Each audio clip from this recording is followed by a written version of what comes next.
మన జగద్గురు బ్రహ్మర్షి పితామహ పత్రిజీ గారికి గట్టి క్లాప్ చేసుకుందాము. అదేవిధంగా మన గురువులందరికి కూడా గట్టి క్లాప్ చేసుకుందాము. మరి ఈరోజు 7వ రోజు.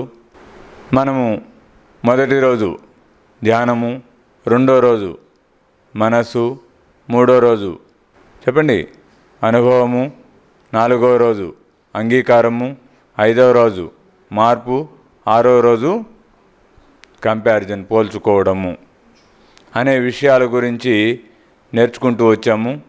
మనము జీవితం అంతా కూడా ఎలా ఉంటాము అంటే, ఒకటి ఎవరిలాగా జీవించాలి గూగుల్లో వెతుక్కుంటుంటాం, లేకపోతే పాడు ప్రపంచం నాలాగా నన్ను జీవించనివ్వదు అని చెప్పేసి ఈ ప్రపంచాన్ని తిట్టుకుంటూ ఉంటాం.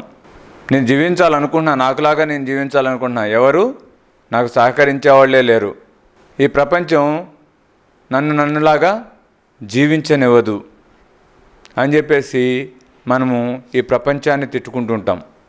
ఈ ప్రపంచం అంతా కూడా, ప్రపంచంలో ప్రతిదీ సవ్యంగానే ఉంది, ప్రపంచంలో ప్రతి వ్యక్తి సవ్యంగానే ఉన్నాడు. అది మన ఇంట్లో వాళ్ళు కావచ్చు, ఇంటి బయట వాళ్ళు కావచ్చు, ఎవరైనా కావచ్చు, ప్రపంచం అంతా సవ్యంగానే ఉంది. ప్రపంచం సవ్యంగా మనకు కనిపించడం లేదు అంటే, మనకు అనిపించడం లేదంటే మనం సవ్యంగా లేము అని అర్థము. ప్రపంచమంతా సరిగానే ఉంది, మనం సరిగా లేము అని అర్థము. కాబట్టి మనం ప్రపంచాన్ని సరిచేయాల్సిన అవసరం లేదు. ప్రపంచం ఎలా ఉండాలో అలాగే ఉంది, కానీ మనల్ని మనం సరిచేసుకోవాలి. మనం ఈ ప్రపంచాన్ని చూసే దృష్టిని సరిచేసుకోవాలి. దృష్టిని బట్టే సృష్టి. మై డియర్ ఫ్రెండ్స్, నీ ప్రపంచం ఎలా ఉంటుంది అంటే, ఈ ప్రపంచాన్ని నువ్వు ఎలా చూస్తున్నావో నీ ప్రపంచం అలా ఉంటుంది. నా ప్రపంచాన్ని నేను చాలా అద్భుతంగా చూస్తున్నాను, నా ప్రపంచం అంతా అద్భుతంగానే ఉంది. నా ప్రపంచంలో నాకు తారసపడే ప్రతి వ్యక్తి ఒక అద్భుతమే. అద్భుతం కాని వ్యక్తి నా జీవితంలో లేనే లేరు. నా జీవితంలో ఉన్న ప్రతి వ్యక్తి ఒక అద్భుతమే. నేను ఈ కళ్ళతో ఒక అద్భుతాన్ని మాత్రమే చూడగలుగుతాను, అద్భుతం కానిది నా కళ్ళల్లో పడనే పడదు. కాబట్టి మై డియర్ ఫ్రెండ్స్, ఇక్కడ దృష్టిని బట్టే సృష్టి. నీ దృష్టి అద్భుతంగా ఉంటే నీ సృష్టి కూడా అద్భుతంగానే ఉంటుంది. నీ దృష్టి దరిద్రంగా ఉంటే నీ సృష్టి కూడా దరిద్రంగానే ఉంటుంది.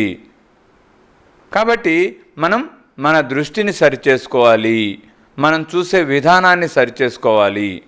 కాబట్టి ఈరోజు మనం చెప్పుకోబోయే కథ మన దృష్టి. దృష్టి ఎలా ఉంటే సృష్టి ఎలా ఉంటుంది. కాబట్టి మరి 7వ రోజు ఒక చిన్న కథను చెప్పుకునే ప్రయత్నం చేద్దాము. ఎలా ఉన్నాయని కథలు? బాగున్నాయా? ఒకసారి కథల గట్టి క్లాప్ చేద్దాం.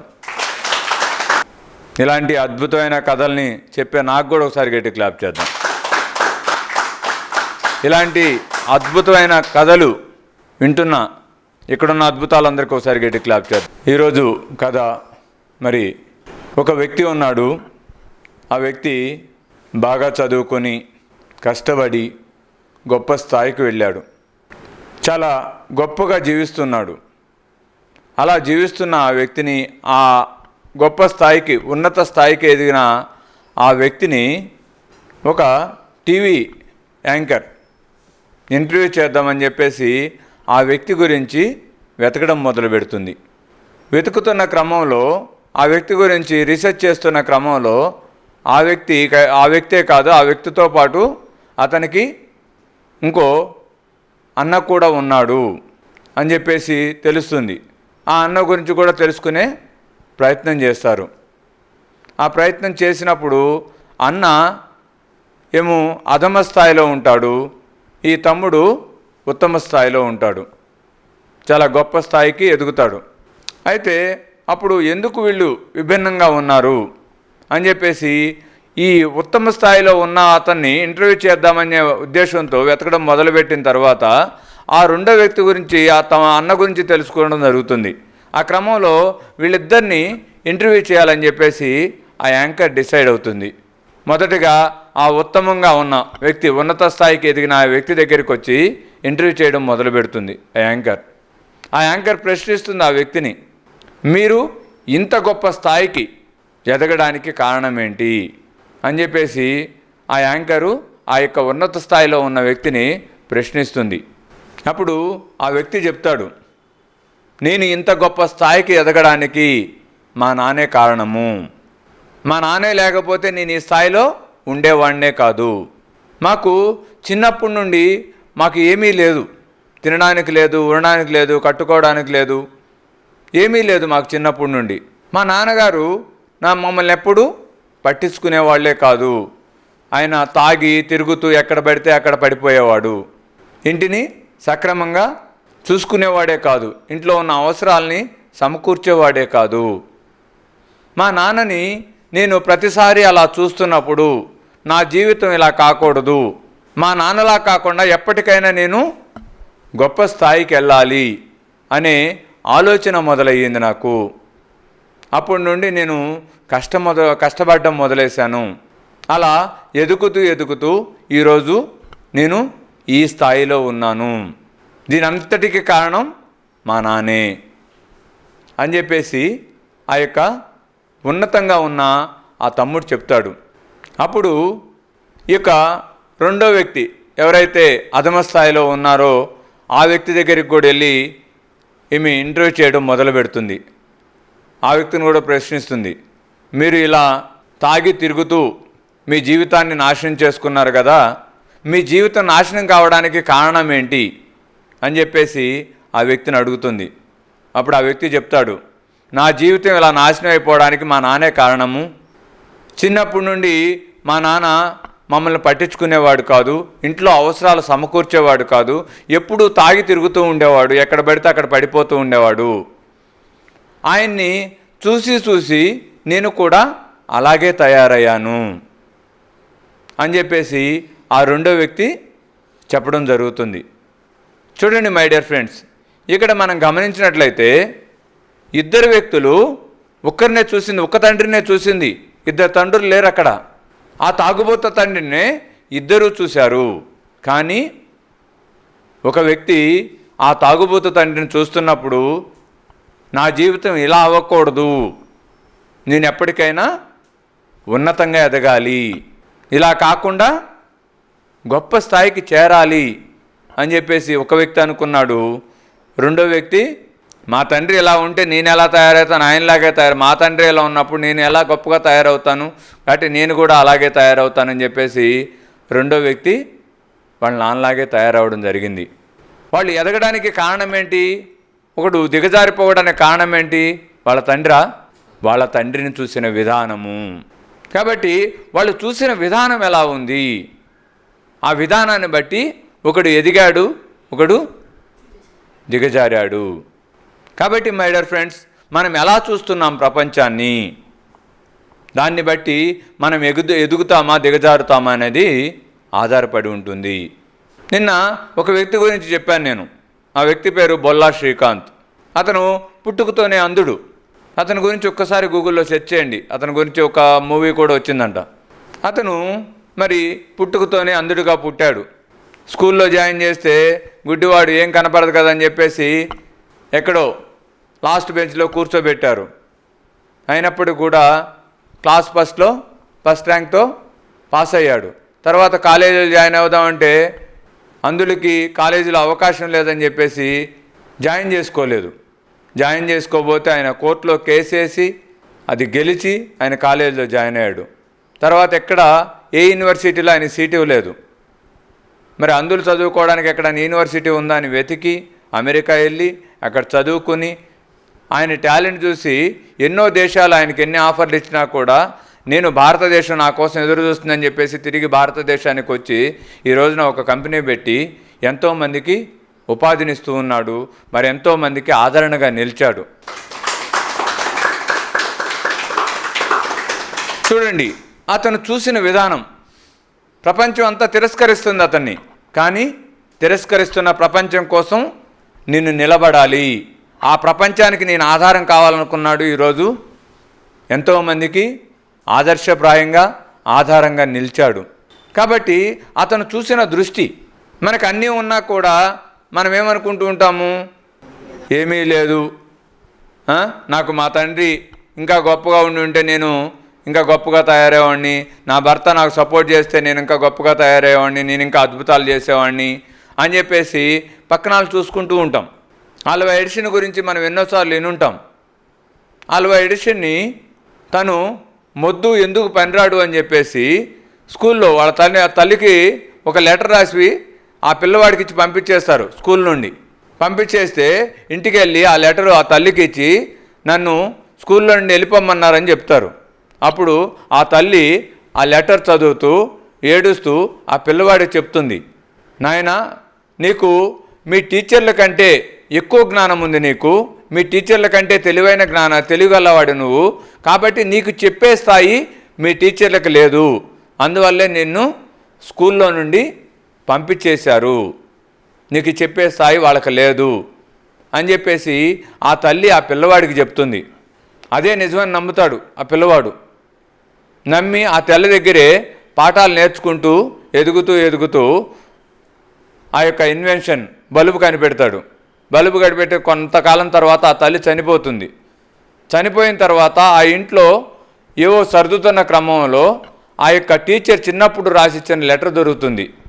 ఆ లెటర్లో ఏం రాసి ఉంటుంది అంటే, మీ పిల్లవాడు మొద్దు, వాడికి ఏమీ రాదు, తూ అంటే తారాదు, వాడిని మేము బాగు చేయలేము, వాడు ఎందుకు పనికిరాడు, వాడిని రేపటి నుండి స్కూల్కి పంపించొద్దు, పంపించడం వల్ల మా సమయం వేస్ట్ అని చెప్పేసి ఆ లెటర్లో రాసి ఉంటుంది. అదే విషయం ఆ తల్లి ఆ రోజే చెప్తే ఆల్వా ఎడిషన్ ద్వారా అద్భుతం జరిగేదా? కానీ ఆ తల్లి ఆ ప్రపంచంలో ఆ టీచరు ఆ యొక్క పిల్లవాడిని ఎలా చూసిందో ఆ తల్లి అలా చూడలేదు. ఆ టీచరు ఒక మొద్దులాగా చూసింది ఆ పిల్లవాడిని, కానీ ఆ తల్లి ఆ మొద్దులో కూడా ఒక అద్భుతం దాగి ఉంది, ఏదో ఒక రోజు అది బయటకు వస్తుందని ఆ తల్లి నమ్మింది. కాబట్టి ఆ తల్లి చూసిన విధానం వల్లే ఆల్వా ఎడిషన్ ఈ రోజున బలుబు కనుక్కున్నాడు. మనం చీకట్లో కూడా వెలుగును చూస్తున్నాం. ఎవరి వల్ల? ఆల్వా ఎడిషన్ వల్ల కాదు, ఆ తల్లి యొక్క సరి అయిన దృష్టి వల్ల. కాబట్టి మై డియర్ ఫ్రెండ్స్, ఇక్కడ మనము సరిచేసుకోవాల్సింది దృష్టికోణము. ఈ సృష్టిలో అంతా అద్భుతంగానే ఉంది, అంతా సవ్యంగానే ఉంది, అంతా సక్రమంగానే ఉంది, కానీ మన దృష్టిలోనే ఎక్కడో లోపం ఉంది. కాబట్టి ఈరోజు మనం నేర్చుకోవాల్సిన విషయం ఏంటంటే మన దృష్టిని సరిచేసుకోవాలి. మన జీవితంలో ఎవరైనా మనకు సరిగా కనపడడం లేదు అంటే, సరిగా అనిపించడం లేదు అంటే, ఒకరిని మనం విమర్శిస్తున్నాము అంటే, ఒకటి మనకు నచ్చడం లేదు అంటే, ఒకరిని మనం వ్యతిరేకిస్తున్నాము అంటే, మనం అర్థం చేసుకోవాల్సిన విషయం ఏంటంటే వాడు సరిగానే ఉన్నాడు, నాలోనే ఏదో సరికానిది ఉంది, అందువల్లే నాకు వాడు సరిగా కనపడడం లేదు. మన జీవితంలో మనకు తారసపడే ప్రతి వ్యక్తి కూడా, ప్రతి సంఘటన కూడా మన లోపల ఉన్న స్థితికి ప్రతిబింబం మాత్రమే.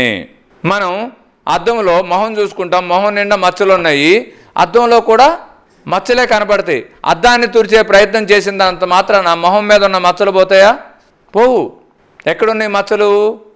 మొఖాన్ని ఉన్నాయి. మొఖాన్ని తుడుచుకుంటూ మొదలు పెడితే మచ్చలు పోతాయి, అంతేగాని అద్దాన్ని చూసే ప్రయత్నం చేస్తే మచ్చలు పోవు. అదేవిధంగా మన ప్రపంచం ఎందుకు అలా ఉంది అంటే మన అంతర్ప్రపంచం అలా ఉంది. మన అంతర్ప్రపంచం ఎలా ఉంటుందో మన బాహ్య ప్రపంచం అలాగే ఉంటుంది. మన దృష్టి ఎలాగుందో మన ప్రపంచం అలాగే ఉంటుంది. కాబట్టి మన ప్రపంచం మారాలి అంటే మన అంతర్ప్రపంచంలో మార్పు జరగాలి, మన చూసే విధానంలో మార్పు జరగాలి, మన దృష్టి మారాలి. మనం చూసేది ఇదే. ఏం చూస్తాయండి? ఏం చూస్తాయి? చూసేది ఏంటిది? కళ్ళేనా? కళ్ళు చూడవు, కళ్ళ ద్వారా చూస్తాము. ఈ జస్ట్ ఒక మాధ్యమం మాత్రమే. కళ్ళు చూడవు, కళ్ళ ద్వారా చూడబడుతుంది. చూసేదేంటి? లోపల ఉన్న అంతర్ప్రపంచం. లోపల ఏదైతే ఉందో అది ఈ కళ్ళ ద్వారా బయట ప్రతిబింబిస్తూ ఉంటుంది, తారసపడుతూ ఉంటుంది. ప్రతిదీ నీకు తారసపడే ప్రతిదీ కూడా నీ లోపల ఉన్నదే. కాబట్టి మై డియర్ ఫ్రెండ్స్, మనం ఈ రోజు నుండి మనం ఎరుకుతూ ఉండాలి. మన చుట్టూ ఉన్న ప్రపంచాన్ని గమనిస్తున్న క్రమంలో మనకి ఎక్కడెక్కడ సరిగా లేదు అనిపిస్తుందో అక్కడక్కడ మనం లోపల సరి చేసుకోవాలనే విషయాన్ని ఎరుకతో గుర్తించుకోవాలి. అలా గుర్తించుకున్న రోజున మన జీవితము అద్భుతం అయి తీరుతుంది. మన చుట్టూ ఉన్న ప్రపంచము ఖచ్చితంగా అద్భుతంగానే ఉంటుంది. అద్భుతంగా లేని ప్రపంచమే లేదు ఇక్కడ. కాబట్టి మై డియర్ ఫ్రెండ్స్, మనం దృష్టిని సరిచేసుకోవాలి. జీవితంలో మనకు తారసపడే ప్రతి సంఘటన వల్ల మనం ఏదో ఒకటి నేర్చుకుంటాం. దానివల్లే మన జీవితంలో మరేదో అద్భుతం జరగడానికి కారణమవుతుంది. ఇప్పుడు నా ద్వారా ఒక వజ్దైక ఫౌండేషన్ అనేది వచ్చిందన్న, ఒక గురుస్థాన్ వచ్చిందన్న, ఈరోజు నా గురుప్రసాదం జరుగుతుంది అన్న కారణం ఏంటి అంటే, ఒక రోజును నేను ఫేస్ చేసిన సంఘటనలు. నేను ఈ ధ్యానంలోకి వచ్చిన కొత్తలో, ఈ సొసైటీలోకి వచ్చిన కొత్తలో నాకు తినడానికి తిండి ఉండేది కాదు, ఉండడానికి రూమ్ ఉండేది కాదు. ఆకలి వేస్తే ఈరోజు ఎక్కడ అన్నం దొరుకుతుందని ఆలోచించే పరిస్థితి ఉండేది. నిద్ర వస్తే ఈరోజు ఎక్కడికి వెళ్ళి నిద్రపోదామనే ఎదుక్కునే పరిస్థితి ఉండేది. అలాంటి పరిస్థితుల నుండి నేను బయటకు వచ్చాను. కాబట్టి నా ఆలోచన ఏంటి, అలాంటి పరిస్థితుల్లో ఎవరైతే ఉన్నారో వాళ్ళకి ఎంతో కొంతమందికి నేను ఒక అవకాశం కావాలి, నేను ఒక ఆధారం కావాలి. అది ఈ రోజున ఒక అద్భుత ప్రపంచాన్ని నిర్మించింది. ఎందుకు? నేను దాన్ని సరైన విధంగా చూశాను, సరైన దృష్టితో చూశాను. కాబట్టి అలాంటి పరిస్థితుల నుండి నేను బయటకు వచ్చే ప్రయత్నం చేశాను. అలాంటి పరిస్థితుల్లో ఉన్న వాళ్ళకి ప్రోత్సహించాలనే ప్రయత్నం చేస్తున్నాను. లేకపోతే సరైన విధంగా చూడకపోతే ఆ యొక్క కష్టాల్లోనూ ఆ యొక్క అవసరాల్లోనూ ఇరుక్కుపోయేవాడిని, దానిలోనే కృంగిపోయేవాడిని. కాబట్టి మన జీవితం మారాలి అంటే, మనం అద్భుతంగా ఎదగాలి అంటే ఏం చేయాలి? మనం చేయవలసింది మనం చూసే విధానాన్ని, కేవలం ఈ చిన్న విషయాన్ని కరెక్ట్ చేసుకుంటే చాలు. ఆ క్షణం మనం ఒక ఎరుకతో ఉంటూ ఒక చిన్న విషయాన్ని మనం మార్చుకుంటే మన ఈ పెద్ద జీవితం అనేది ఇట్టే మారిపోతుంది. మన జీవితంలో వచ్చిన ప్రతి ఒక్కరూ కూడా ఏదో ఒక రకంగా మనం నేర్పేపోతారు.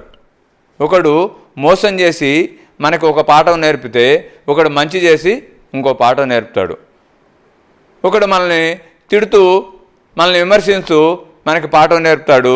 ఒకరిని మనం ప్రశంసిస్తూ ప్రోత్సహిస్తూ ఇంకోటి పాఠం నేర్పుతాడు. అందరూ మనకు నేర్పడానికి వచ్చిన వాళ్ళే. వాళ్ళందరినీ మనం నేర్చుకోవడం కోసమే మన జీవితాల్లోకి మనం వాళ్ళని క్రియేట్ చేసుకున్నాం. వాళ్ళు ఏ పని పాట లేక మన జీవితాల్లో రాలేదు, వాళ్ళని మనం క్రియేట్ చేసుకున్నాము. వాళ్ళ ద్వారా ఆ పాఠాన్ని నేర్చుకోవడానికి అలాంటి వ్యక్తిని మన జీవితంలోనికి మనమే ఆహ్వానించాము.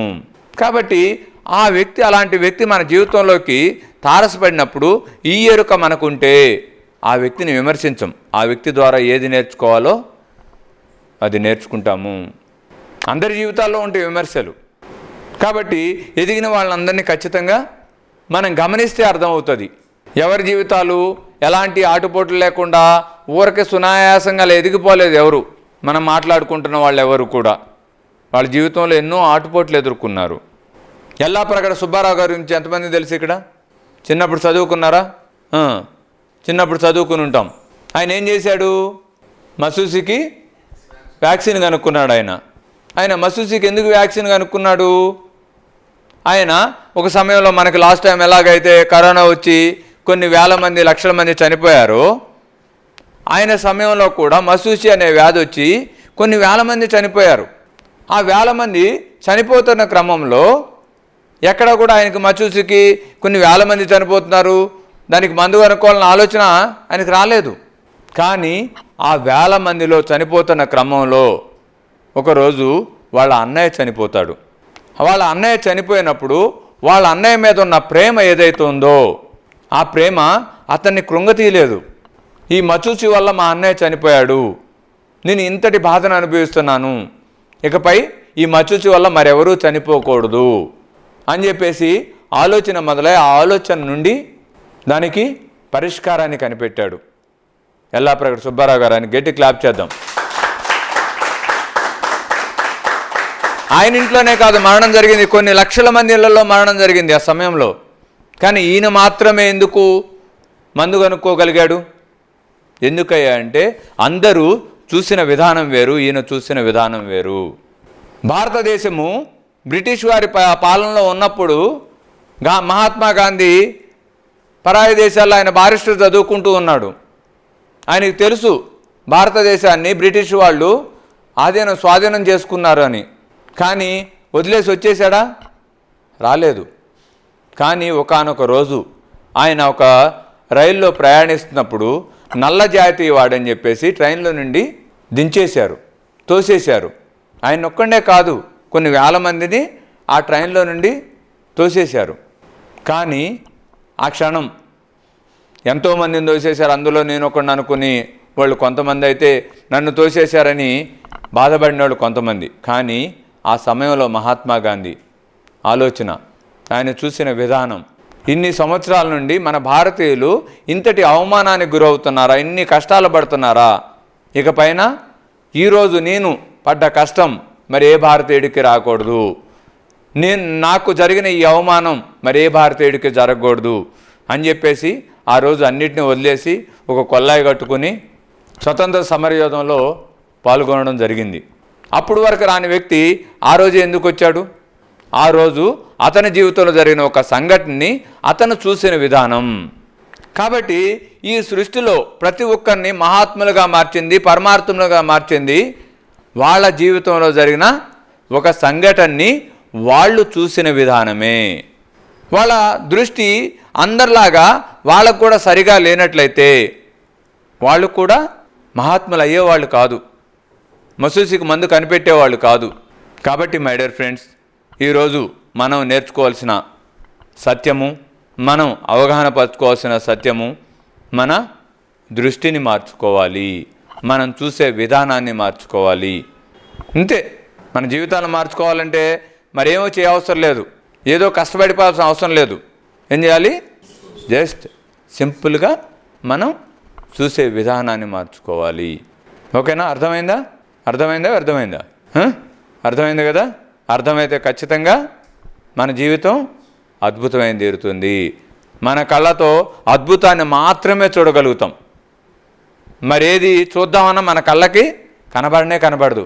అప్పుడు ఎలా అనిపిస్తుందంటే ప్రపంచం ఇంత అద్భుతంగా ఉందా అనిపిస్తుంది మనకి రేపటి నుంచి. ఇంత అద్భుతమైన ప్రపంచాన్ని ఇన్ని రోజులు మనం చూడలేకపోయామా అనిపిస్తుంది మనకి. కాబట్టి మీరందరూ కూడా అద్భుత ప్రపంచాన్ని చూడడానికి సిద్ధంగా ఉన్నారని చెప్పేసి అనుకుంటూ ఉన్నాను. Okay, thank you very much.